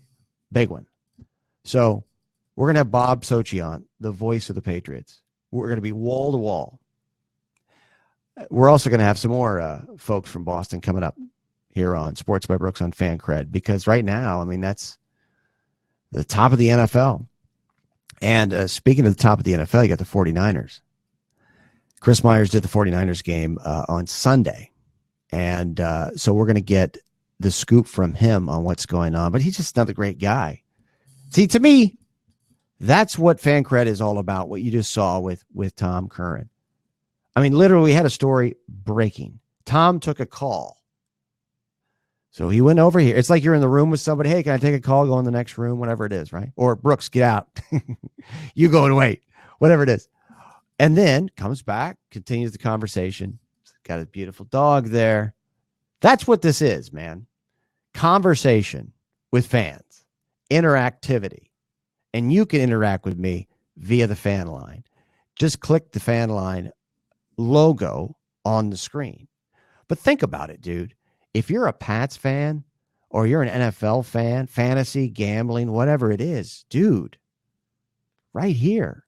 I mean, you got the scoop. Offensive line on the Patriots. Offensive line, right? Harry, wide receivers, the overall offensive scheme situation, the problems.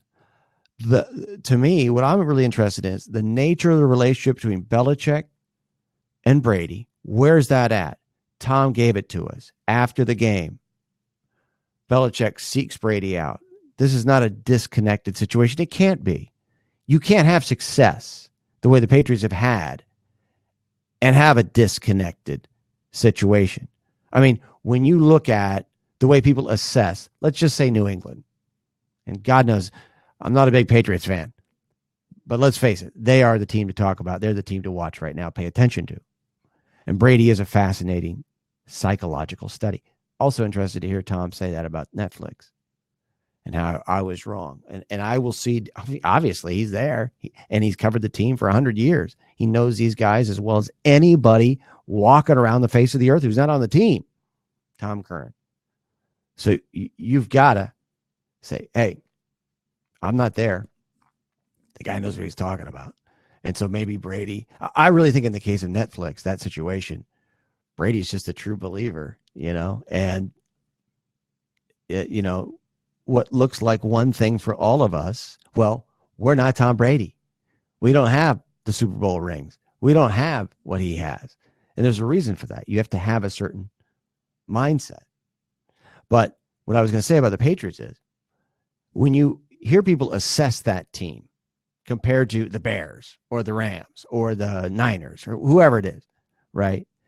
In this era that we're living through right now, the Tom Brady era, the Bill Belichick era, with the Patriots, those sorts of assessments, really, it's not that they're invalid, but they're mostly inapplicable, because for us to analyze the Dolphins or the Bills or the Texans, in the way that we're analyzing this extraordinary team with unprecedented success over a long period of time, right?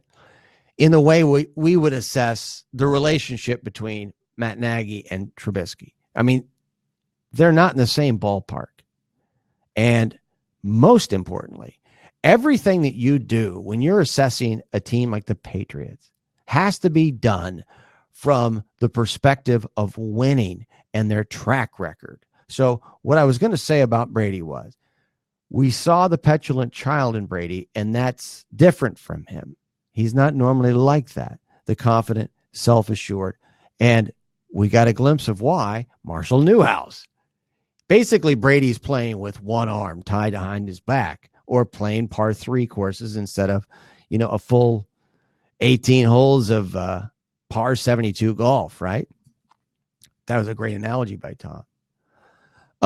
But that said, the Patriots' record of success is so long and so consistent that when you see Brady with a display like that, it's easy to say to yourself, and I'm someone who's done it, wow, there must be a disconnect there. What's going on in there? What's going on in the locker room? No, no. In the case of I'm not saying that, there couldn't be something, but the odds are tiny, minuscule, that there's a serious rift that could affect the team's success, because that's what we're talking about when you have serious rifts. You've got to have that communication. You've got to be on the same page. You've got to subvert your ego. So that's what I'm always thinking of when I'm thinking about the Patriots is, Jesus, look at the success of this team. You can't really apply the same sort of analysis that you do other teams. Speaking of success, we've got a wildly successful sports media personality. Chris Myers is joining us out here on the West Coast. We're bi-coastal on this show. Chris, how are you? Do we have Chris with us? How is our how are things? Should I be looking? hearing? Yeah. What do you think? Cam Smith, our producer. We're working with Chris. Chris Myers is joining us, and we'll be getting him here shortly, working on his audio. Cam is an ace at that. We worked with Newey Struggs on that, and it's never a problem. We always get things rolling no matter what. So stick with us. We joined by Chris Myers here coming up. But look forward to talking to Chris about the Niners-Cardinals game. And I don't think it's necessarily that under the radar, but Kyler Murray, pretty amazing story. Kingsbury, interesting story. Let's see here. I'm going back down through on this breaking news day, looking at just in case I might miss something here. All right, let's try to bring Chris back. See if we get the audio going here, if that's possible, and we'll get rocking and rolling here in a second. All righty. Let's bring Chris Myers back. Cam Smith, our producer, you can go ahead and bring him up when you get the opportunity as we roll on here on Sports by Brooks on Fancred. We're with you every weekday, Monday through Friday, beginning around noon Eastern time. And so earlier in the show, we talked a lot about Mitch Trubisky, and I want to encourage you to go to my Twitter feed at Sports by Brooks if you haven't already today. You probably have. Scroll down. You're going to find the video of Trubisky when he was hurt, when he was hit on the right hip in the Rams game. Shockingly, I haven't seen that video until today. And I think it's something that we really need to take a look at, because a lot of people are accusing the Bears of misrepresenting the situation. Maybe he wasn't hurt. I think it's pretty clear that he was hurt. Maybe Nagy overstated a little bit, but hey, we're talking about the basis of all of the criticism, all of the debate back and forth in the last 48 hours since the Bears game. So, so we have that video for you. We broke that down and analyzed it for you earlier, something that really nobody else has done. And we broke down and analyzed the Kaepernick situation the way nobody has done it, with the waiver. And in fact, there are two different waivers. The NFL Saturday waiver, which contained 3 provisions in that special waiver for Kaepernick to sign if he wanted to work out for those 25 teams. He was going to have to sign away his right to litigate against the NFL in the future. That's not a standard waiver for a workout. And that's what we now have learned in the last 24 hours, thanks to Mike Florio, Pro Football Talk, and Charles Robinson, both friends of the show as far as I'm concerned. Charles, of course, been on with us many times from Yahoo Sports. They've both been reporting that. They both have both of the waivers. One is standard, one isn't. So, and Mike, of course, Mike Florio, Pro Football Talk, is a lawyer practicing attorney, pointing out that that's what this was all about. It was about getting him to sign, finding a pretense to get him to sign a document that would prevent him. And this is my opinion. But it's based on legal analysis by Mike Florio, practicing attorney, who's doing it in front of millions of people on behalf of NBC Sports. A lot of credibility he does in this area, in the legal field. That's why it took place. You may not want to hear that. You may want to hear something else. He can't play, or he's had this T-shirt on, or he was defiant and he said that the owner should stop running from the truth, or he had his own workout set up in advance. Right. I think it's tragic. It really is tragic. But I do also think that Colin Kaepernick has made his choice. He has decided that he's moving on, regardless of what he says. I really believe that.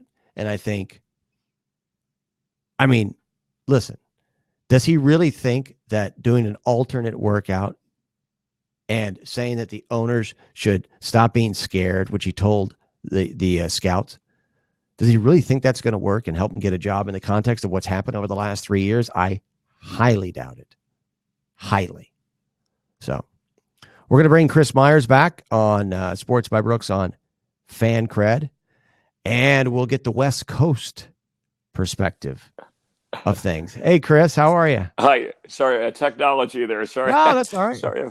You know, I had a little trouble hearing that. It's a good fill, a good stretch, by the way. I was trying to listen because you're on a hot topic with Kaepernick. But, yeah, but good job. Well, you know, what we've learned is over the past, and this is my opinion, but we now have the waivers. We have the NFL Saturday waiver from Mike Florio, and Mike has obtained a standard waiver for a standard workout, and they're different. And it comes off as the NFL. I mean, they're different in that they have 3 different provisions that pertain to future litigation as it pertains to Colin Kaepernick. And so there's the idea out there that maybe the NFL engineered this whole thing in order to get him to come down and sign the document, blah, blah, blah.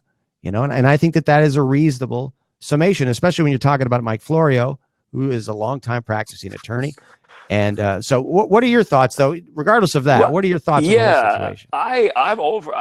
Look, we've been around this long enough with the NFL and with players and the growth of this way. If he could play and he wasn't a problem and he played within the rules of not only the NFL Players Association, he would still be in the game. It's in any profession, and I realize it's unique when you're an athlete of this great skill set. You have rules you got to follow by. You're not in charge. You don't own the team. You don't own the league. Unless somebody's breaking the law, and that's out of my realm of jurisdiction, if Florio happens to be a lawyer, then sorry, you either play by the rules or you're out. And again, teams look at the quarterbacks. Teams are desperate to win. Teams are desperate for quarterbacks. So I got to admit, I sat in some production meetings with him towards the tail. Well, at his height. What was that like? Well, it's funny. There were 2 sides. At his height, when he was on his way to the Super Bowl with Harbaugh, and then afterwards, when his career was spiraling out of control. And this is not about off the field stuff. This is his inability to throw the ball with accuracy, to be a team leader. These were some things that were coming through very clear. And he was very pouty and unfriendly and act like he didn't want to be there. He probably shouldn't have been there, as a matter of fact. So, but I've seen the good side of him at some point. I'm not sure where he is now because I haven't talked to him or been close to him. But a little bit like Antonio Brown, you move on. These guys, you're not going to play. For all the great players that play in this league to try their best to get in and give their all. They don't deserve guys like this. What about Antonio Brown? Did you see the apology to Robert Kraft today? Have you seen that? No, I heard about it. Were there a lot of course, on Twitter and texting? Let me, I'll read it to you. Okay, I'll read spelling, it to you. Yeah, because spelling goes out the window, and we have all kinds of code. Hold on. And this is really funny because there's actually, let me read it to you first. So this came out on Instagram and Twitter earlier today from AB. It's Mr. Kraft. I apologize sincerely to you and your organization. All I wanted to be was an asset to the organization. Sorry for the bad media and the drama. Thank you sincerely, AB. Wow. Now, in the middle of that, there's actually a semicolon, which is you're starting to think, well, maybe AB didn't write. Is it possible? Yes, that he had. Yes, that's. You're legit. Speechless, by the way. I am. Well, first of all, I'm big on apologies. We've all been there. It's right, you always accept. It's how sincere. Who is it coming from? How is it coming? And why is it coming at the time that it's coming? So, is he trying to repair his road back? I don't know, but I can tell you the league hasn't missed him. I'll just put it that way. Well, why don't we leave it at that? Because, I hate to sound harsh, but that's just how I feel. Well, I think that, I'm with you. I'm over AB as well, to say the least. Yeah. So let's talk a little bit about the team that you saw. Actually, you saw a great game last weekend. Really, really two dynamic, interesting teams, and that is the Cardinals and the Niners. I mean, what are your thoughts about those teams? Yeah, let me first just say that Kyler Murray, this is the first time I saw him in person, right? You watch him in college, you hear about all these things. You sit with him, and boy, he was a delight to talk to, soft-spoken, very confident, but not cocky. And he's worth the price. I'll watch the Cardinals and Kyler Murray play anywhere, anytime, anybody, because he is pure entertainment. I love his arm. I made a reference to, and you go back as a baseball fan, Jimmy Wynn, the toy cannon, who had the big arm. And that's what as small as he is, and I don't know that he's even 5'10", okay? But he moves around so well, but his arm, at any point, a powerful arm and accurate, powerful in terms of throwing. It's almost amazing. It's like it comes out like a pop gun. So I'm impressed with him and and I like Cliff Kingsbury in terms of his honesty about where he is and where he's going with this organization. 49ers, a whole different level. I had them earlier in the year. I've seen them win in a lot of different ways. They hang their hat on defense, developing Jimmy Garoppolo. They're more of a running team, but when their running game wasn't there, Cardinal defense did a nice job Sunday. Garoppolo was able to adapt and overcome some rough throws, a couple of interceptions, but 4 touchdowns, and he won the game. And I talking to him, he's got the mild smile, but he's a gunslinger at heart and very confident. Maybe it's from those Patriot roots. And Shanahan is hard on him and developing him. So I'm very impressed. Are the Niners the best team in the NFC, even though the record says, with Seattle, with Green Bay, we'll find out Sunday night, but they're certainly legitimate for anybody that had any doubt about that record. Now they have a tough part of their schedule is coming up, but I like the way the Niners are put together, even though they don't wow you with the names at running back or even receiver. They won that game Sunday without their starting running back, Matt Breida, the core of their offense, and George Kittle, the tight end, who's their leading receiver, blocker. He runs them, and their starting left tackle, Staley was out again, and Emmanuel Sanders played with bruised ribs, and they, still beat an up and coming, a very exciting Cardinal football team.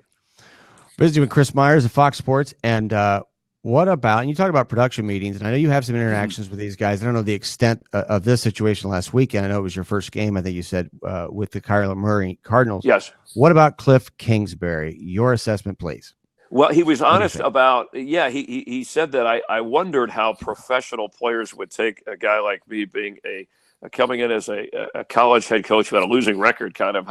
And he said that they've responded. In fact, Larry Fitzgerald said some very nice things about the atmosphere that Kingsbury has created. Fun, but very professional, which is a compliment coming from the college game. And I think he admitted, and I this is more for the analyst role, Brooks, but the air raid offense, he's adjusted to that, and he saw some things in the first few months of the season. Even admitted that maybe I should have done more in the preseason with this team, with this offense, to be in sync. But I see at the NFL level, things have to be done a little bit differently, whether it's blocking schemes or running the ball a little bit more, committing to the run. One of the reasons they went out and got Kenyon Drake from Miami. So between him and Kyler Murray, I mean, the Cardinals are onto something. I mean, I think these guys are going to be around a long time.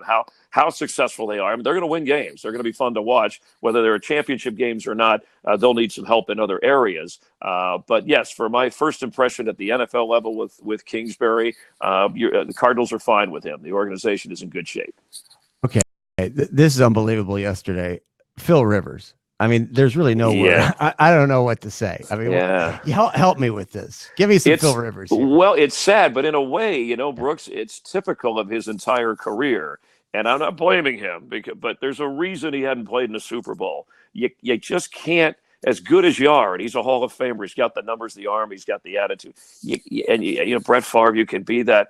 I'm going to go for it and do it my way, but you just sometimes have to pull back. You can't make big mistakes in big games, in critical situations. It happens to all of them, but when you do it on a regular basis, you don't get into the Super Bowl. And I think it's time in the bigger picture, that I think the Chargers, where they are, where they're going, and I do believe they're a candidate for London at some point, maybe a different ownership. And that's probably best for the league at this point, because they really have no identity. No, wait, back up. You can't throw that in there without me drilling down on that. So the Chargers, you think, could be in play for London, but that's just an opinion of mine in watching how the league operates, what's best for them and the other owners, and the success of the league, whether it's moving stadiums around, teams around. Yes, and the current ownership may not like it, but they have to do their part, and things ain't going so well in LA with forget the 1-loss record. I don't think it's fair to the players either to not have a home base with what's gone on with San Diego. So my point of tying that together with Philip Rivers is it's time to move on for the Chargers and Rivers. I don't know he's got a contract, you want to trade him, what he deserves a lot because he's been such a great player, but from their standpoint, where the Chargers are, and I just call them Chargers now, I don't put LA or San Diego or anything in front of them. I just think you have to be smart about get your quarterback of the future.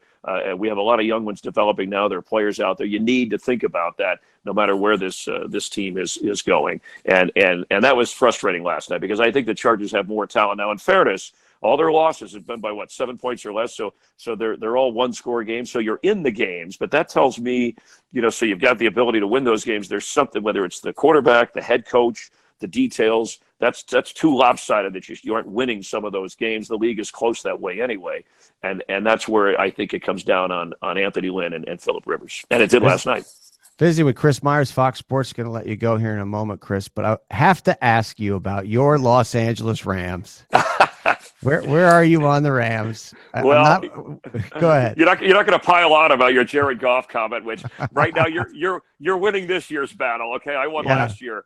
But so I'm concerned about the Rams. In fact, I think that what we saw Sunday night, their defense is a lot better the last few games. Jalen Ramsey hasn't necessarily stole the show, but he's allowed them to do some things. So they're going to have to win games, and this will be a challenge for Sean McVay a lot differently than how they're not the lighted up offense anymore. Finally, Todd Gurley got his 28 touches. The magical medical mystery tour continues around him. Even with that young offensive line, I think they might get Cooks back. That'll help with speed. And I have a mystery with one of the other receivers, but their defense, and I'm looking forward to them taking on the Ravens and their quarterback, because Wade Phillips, given a little time and some pieces, he's got better defensive pieces, I think, than he's ever had on this team. And that'll be the ultimate test. The Rams lose that game, I think they're out of it. How well they hold up, their defense is going to have to win it for them, I guess, is the bottom line. But I did not think that we'd be sitting here and the Rams and Raiders would have the same record at this time after 10 games. That has surprised me. We got to do another check-in soon. I can't thank you enough for doing this. Thanks for patience and everything, working through it. Oh Thank no, you. always enjoy. By the way, the odds look good with Ortiz, but don't fall. It's Wilder's going to win this one, even though he's been a little beat up. Really? Okay, But it's a pretty dangerous fight for Wilder to be taken, though. Yes, it is, and he got hurt last time, and I know he's hasn't fought his best. Has had some close ones and benefited, but he's bigger, stronger, younger. He should take care of this. He should. We'll see. Boxing guy, NFL guy, Chris Myers, the man. I really appreciate it, Chris. We'll see you again soon. Right. Anytime. Always enjoy your questions. See you, Brooks. That's Chris Myers of Fox Sports. Great show today. Great job by Cam Smith, our producer, and the folks at Fancred for providing this great opportunity as we move along into the week. We'll be back with you coming up tomorrow. We do this every weekday, Monday through Friday, starting at noon Eastern time. I'd like to thank my guests, Tom Curran of NBC Sports Boston, Chris Myers, Fox Sports, Michelle Tafoya will be joining us later on this week. Tomorrow, Bob Sochi, voice of the Patriots, and we have some other possible surprises for you, some big name guests potentially. We're working on it, but hope you'll come back and join us. Thanks for downloading the app. We're here every single day. You can look at the archive of the show. Don't forget the fourth quarter live shows that we have with Mike Felger and company with the Patriots. And of course, we've got the Dallas Cowboys fourth quarter live shows with guys like Jared Sandler as well. And we have him on the show occasionally. Really enjoy it. So that's going to do it for our show today. Oh, let me go back here. All right. Why don't we do that? Okay. Why don't we run back our clip that we have of Gronk? Why don't we run that clip that we have of Gronk? Rob Gronkowski, of course, recently made a big thing out of promoting a huge announcement. And so he produced this interesting clip. I don't know if you've seen it, but I'm glad, Cam, you pointed this out because we needed to point it out.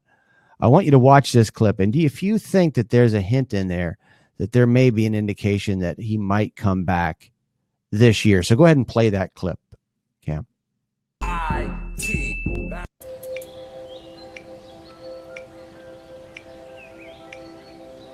This was part of his announcement. What's up, my man? I've been working on the most genius game plan ever. I love that bass, by the way. That ship. I'm talking about the ship. Did I hear ship? Did someone say championship? This again. No. We are not talking about SBLIV. We are talking about getting LIT. That's right, buddy. Drink up. Sippy, sip, sip. Bro, you have so much left in the tank. We need you back on the field this season, fighting for another ring. We're going to be world champs again, but this time of partying.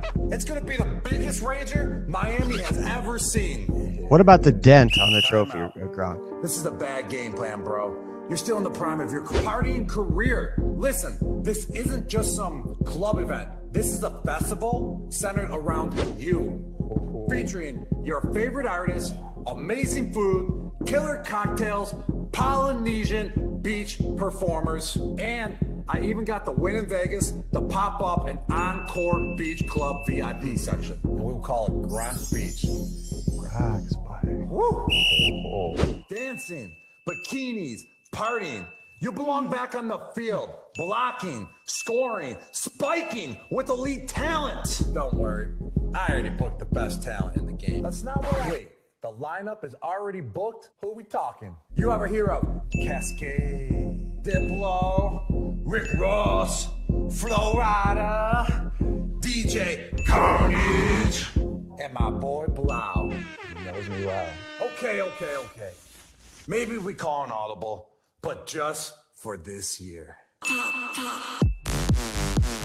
You heard him.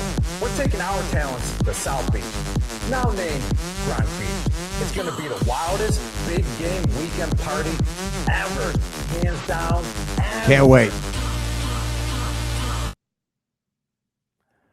That'll do it for Sports by Brooks on Fancred. That's Rob Gronkowski. And we might have to watch that video again, go through it with a fine-tooth comb for clues, because I want to know what you're thinking on this, Cam. So thanks again to everybody at Fancred. We'll be back tomorrow. This has been Sports by Brooks on Fancred.